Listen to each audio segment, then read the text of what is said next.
Hi everyone, I'm José Valim and I'm here to talk about Livebook 0.10.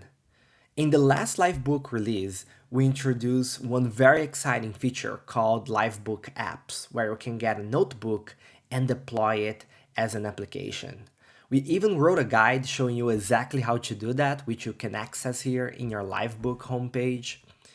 And with Livebook 0.10, we are bringing things to the next level by introducing a new type of application called multi-session apps.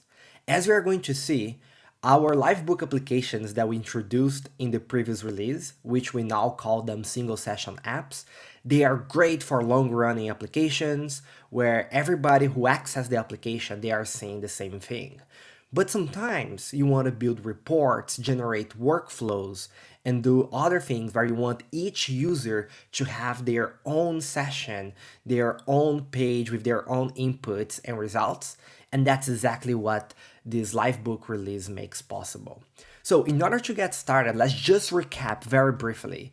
So if you check the guide for building a chat app that came with the previous release, and then you click on the deploy button, it's going to deploy that application for us, which I'm going to access here. And you can see here that we are now accessing the application and I can put my name, right? So this is a chat app. So if I type hello, and then I also send the world message, you can see it's all coming here.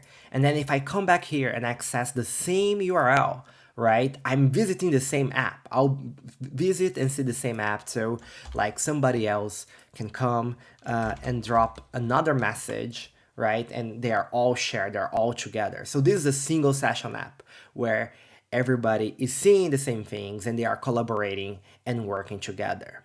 So now, with this brief context, we are ready to talk about multi-session apps.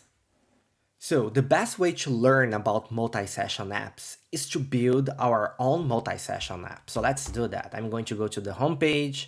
I'm going to say I want to start a new notebook. Let's give it a title of multi-session.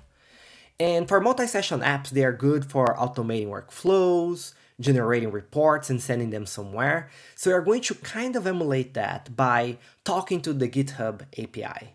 Okay, so we are going to, what I want to do is that I want to list the security advisories for our repository. So you can imagine that somebody could do that, maybe access a bunch of different repositories, generate security advisories, and send a report or send a message on Slack or something like that. And the way we're going to make it is that at the beginning, you can choose which repository name you want to generate this report for, right? And then each person can access this app, give a different repository name, and get a different report or send a different report somewhere.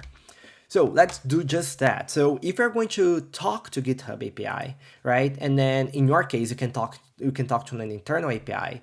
Something that we can do, the first thing that we do is to add a library to talk to the server. So I'm going to add rec as a library, and we are going to define the rec struct with all the base information. So in GitHub case, let me increase the font size here a little bit. In the GitHub case, we're going to say, look, HTTPS API github.com. We can increase the size a bit more. I think that will be fine. And we also need to, if we look here at the example, actually, let's copy this. It's going to be very handy. So let me put this here. So we need to configure the base URL. I'm also going to, we need to rec supports off. So we want to say, look, this is bearer authentication. And then I can put the GitHub token here. But putting the GitHub tokens or putting tokens and secrets in general in the notebook is a bad idea because maybe you share this notebook with somebody and then now you leak the token. So what is really cool about Livebook is that we can say, look, I want to fetch an environment variable with the lb underscore prefix. And then if it has that prefix, Livebook knows that you want Livebook to manage that environment variable and those secrets for you. So we're going to say lb GitHub token, and we also need to pass those headers. And headers, they are lists of tuples. So here is going to be accept, and let's copy this because life is too short to type all of this. So let's do that. And we also want to copy this other header with the value. All right, so this is like the basic request struct that we can use, right? So let's run this cell, see if it works. And yeah, of course, it's saying, hey, you don't have that secret. So what I'm going to do is that I'm going to click add secret and say, hey, like this is the secret. So what I'm going to do is that I'm going to grab this token here, which by the way, I'm going to I'm going to delete after the recording is over. And it asks, do we want to save this in the session? So in the session is specific to this notebook, or do we want to save it in the hub, right? And the hub is where you can store all of your secrets, right? To share them across notebooks. We are also working on having a Livebook team, so you can share secrets and do deployments across your whole team. For now, let's get started with only this session. Let's see where that will lead us. So we add the secret, we don't want to save it. We execute this again, we get the rec struct. So this looks pretty good. And now we are ready to make our first HTTP request. So we're going to say rec at GitHub, which is the variable. And we need to pass the path. And the path is going to be this. Okay? So repos owner is Livebook dev. The repo is Livebook. So let's get the advisories that have been published for Livebook itself. And if we run this, there is an error because, it is expecting the second argument to be a list of options. So it wants us to do URL, I believe. Okay, it did the request. Everything seems to have worked. And what else do we have here? Everything is good, and it returns a bunch of information. And the body of the response that we got, right? The body of the response, we can see that it's a list of maps, right? So maybe what we would do here is that we're going to say, look, we have the response, and let's say you got, and we could generate a report, but that's not the exciting part of what we're going to do today. So let's just say, like, you're going to say you got X reports, right? And if we do this, you got 1 reports, and that's perfect. Like in practice, you can make this as complicated as you want it to be, but this is good for us, right? So this is a very good beginning. We can talk to the GitHub API, right? We are using secrets to keep our notebook safe, but we want to continue building on this. And if we want this to become an app, the first thing that we need to do is that we need to make the owner repo, right? We want to make this an input where people can control, right? So let's do that. So what we are going to do is they're going to say like the repo that we're going to access. So we are going to, and yeah, I as I was typing it, I noticed that I do not have auto completion because in order for us to have inputs and interact with the user of the notebook, we need to add Kino as a dependency. Well, we can leave this here. So let's go back here and say we want to add Kino. Then we're going to add Kino to the notebook. And now if we execute this, we need to reset the notebook because it has a new dependency. So we need to install it. And as we install the dependencies, all right, we got everything. We can execute this cell again. And now we should have beautiful. Look at that. So we're going to say we want to have a text input, which is going to be of the shape owner repo. We want to render it on the page, and we want to read it. So I know this is a bit verbose. We are discussing like making this like a single function call, like read text, so you don't have to build the input, render and read it. But for now, this is perfectly fine. Okay, so we can read the input, and that's what we are going to interpolate here. So we're going to do repo. And if we do that, of course, the first time that we read it, there is no value, so the URL doesn't work. and this fails. So it's pretty clear that we need to do some error handling in here, right? Like, oh, what happens when you pass a repository that does not exist? This is most likely not going to work, which is exactly the failure that we get here, right, on line 7. So yeah, so but we're going to work on that soon, right? What we have for now is that we have an input. We are putting the value here. We can fill in the input properly, livebook dev / livebook. And if we do that, and it works, right? So this is great. We have like the foundation of our app. We can actually fill in the input and then do everything. And then it's going to execute with our input and show the results. So this is a good beginning, right? So let's try to deploy it and let's see what is going to happen when we try to deploy it. So let's click on app settings and we already get a warning here. You define session secrets, but those are not available to the deployed app. Only hub secrets are. Okay, so this is useful. So we have the GitHub token here and I'm going to copy it and make it an actual hub secret. So GitHub token. The value is the same and we are going to store it in the hub instead. And you can see that Livebook automatically detects that it's now a hub secret and it moved to the hub.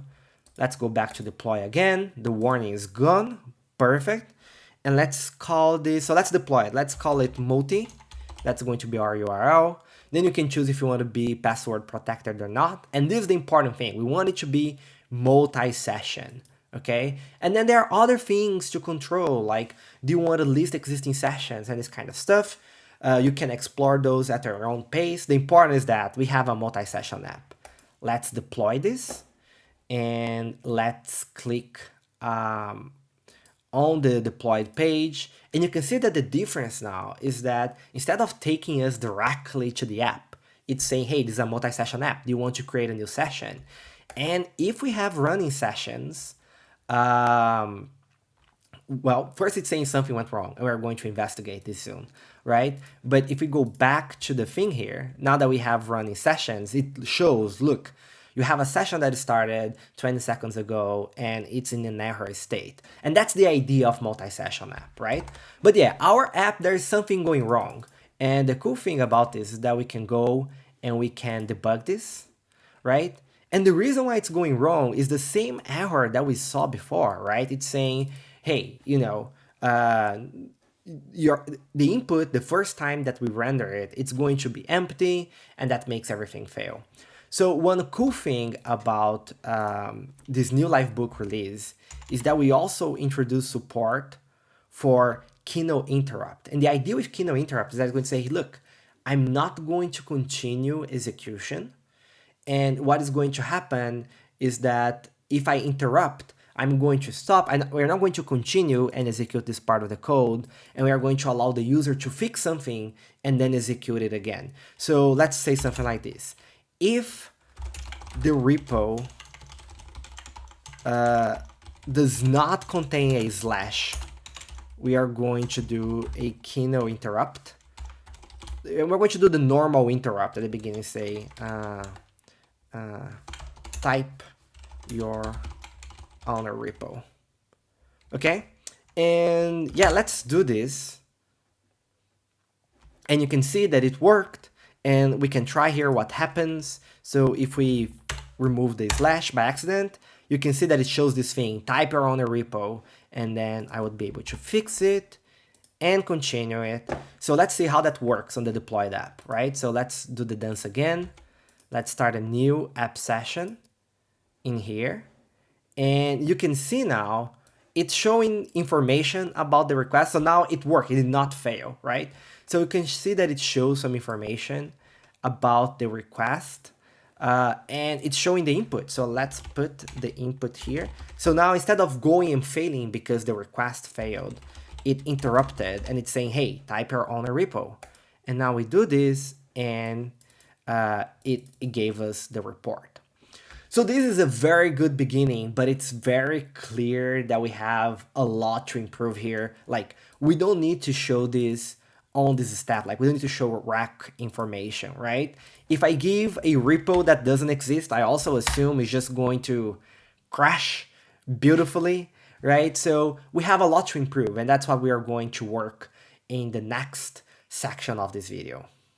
All right, so we have deployed our first multi-session app, and it could even generate the report for us, but our app is a little bit rough around the edges. So let's smoothen them a little bit, okay? So there are a couple things. So one is that we don't want this thing to be printed in the app. So I can just say, hey, I want nothing returned here, and that thing is going to be gone, right? It's not going to show. Something else that you could do is that you can say you only want to render rich output. So like regular outputs, like from Elixir data structures, they do not appear on the app, okay? So, but for now, let's go this way. Both options are valid.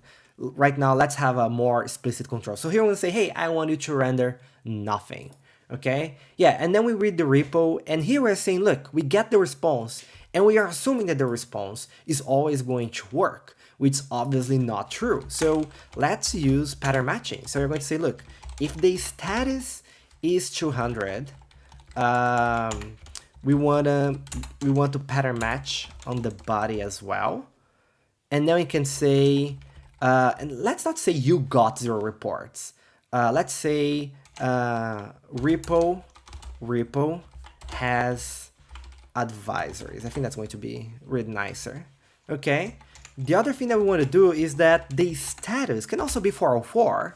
I imagine if the repository does not exist. So in that case, we can show a message saying like, hey, like this repository does not exist, but let's use interrupt as well, because that's going to prompt the user to potentially fix it, right? So repo does not exist.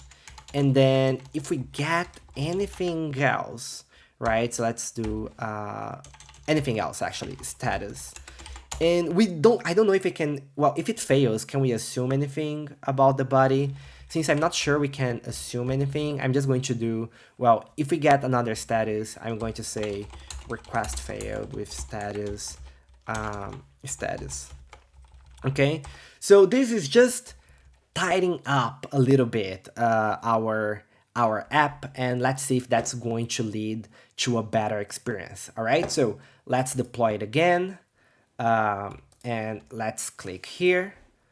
This is our multi-session app. Perfect. Let's start that app. And now you can see there is no rack thing showing up. This is better, right? If I press this, well, it's not going to work. It's still empty. So let's type our owner repo and let's say, hey, Livebook. And same message, owner repo. So this is good. Let's type Livebook. We got the report, right? Which again, you can make this as complex as you want.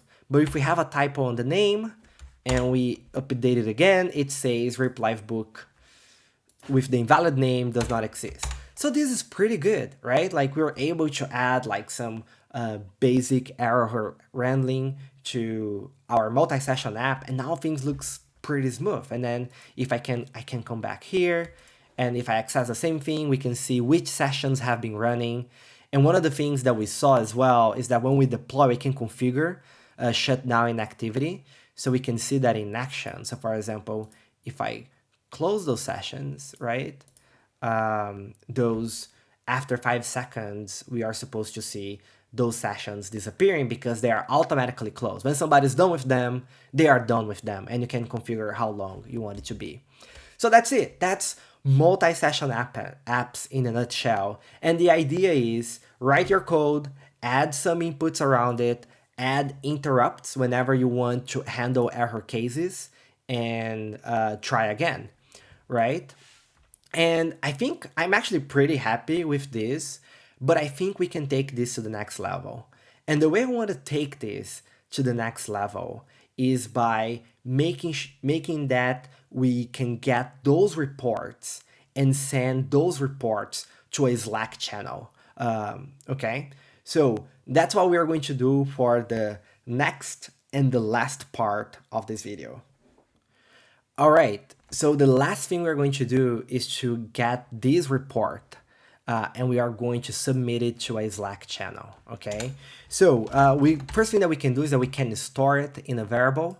The other branches, they always interrupt, so they're never going to return anything. Every time we get something, it's going to be a valid report, and we'll submit it to Slack. And you can imagine that this could be very similar to how we wrote the GitHub code, right? We build a new rack for Slack with the authentication token and so on, and then we do an HTTP request to post to a channel. And that's totally valid, but we're going to do it slightly different. And the reason why we're going to do it slightly different is because Livebook has this really cool feature called Smart Cells that has a bunch of predefined workflows. And we talk a lot about like, hey, using neural network tasks from Smart Cells to convert speech to text. But one of these Smart Cells is exactly to submit a Slack message. So let's click that. When we click that, it generates this widget for us and it say, hey, in order to post to a channel, put the channel name, put your token. We can click here to figure out how to get the token and how to use the smart cell. And as long as we fill in everything, we should be fine. This should post to Slack just fine. So let's do that, right? So the first thing that we're going to do is the channel name. So what I did is that I created this channel here, Livebook Demo, all right? So let's put it here, Livebook Demo. And we need the token. So I went through all the process of creating the token for the Slack API. And here is my token, which I'm also going to delete after recording. And if I click here on the token, it knows like, hey, this is a secret. You want to manage it as a secret. Here's the suggested name, Slack token. And then we are going to paste the value. And we know these should be stored in my hub, right? Because we want to deploy it. So we store the secret.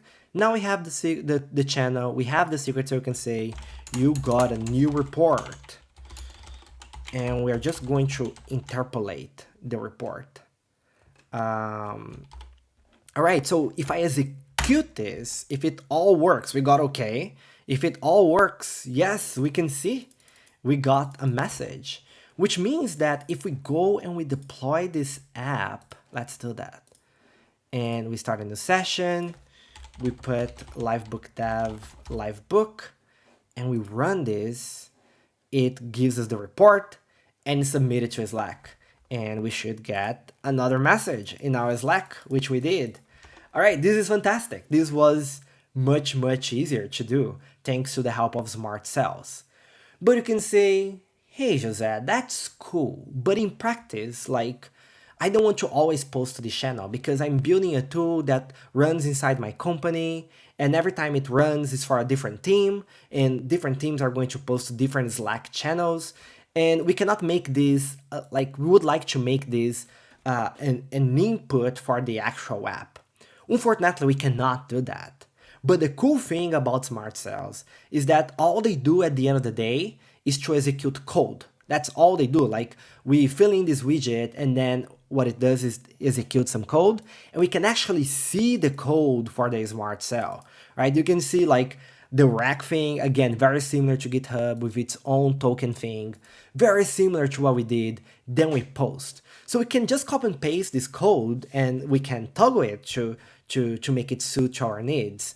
And we can actually just convert this smart cell to a code cell. So let's do that. Let's do the conversion. And what we want to do is that we want to parameterize things, right? So like the channel is no longer going to be hard-coded, it's going to be an input. So I'm just going to copy and paste it from here. And I'm going to do something like channel. So the repo, this is going to be a channel. This is going to be a Slack channel. We can say, hey, is the channel if it's an empty string, we show an error. I'm going to do it slightly different. We are going to say if the channel does not start with a hashtag, we're going to say type Slack channel to submit the report to. Yeah, so we have the interrupt if the input is missing or valid, and here we want to be the channel, and here is the channel as well. Right, and what we want to do, if it works, we're going to say done, or let's say report posted. And if it fails, we are going to do the interrupt again. So if people want, they can fix, like maybe they put in a valid channel name, right? So we're just going to copy and paste it. I'm going to change this to be clear. GitHub request failed with status. They're going to say Slack request failed with error and this error. Okay, so yeah, again, we did the same process that we did before. We got our code, it had some rough edges, we wanted to add some inputs, we want to convert the failure scenarios into nice cases.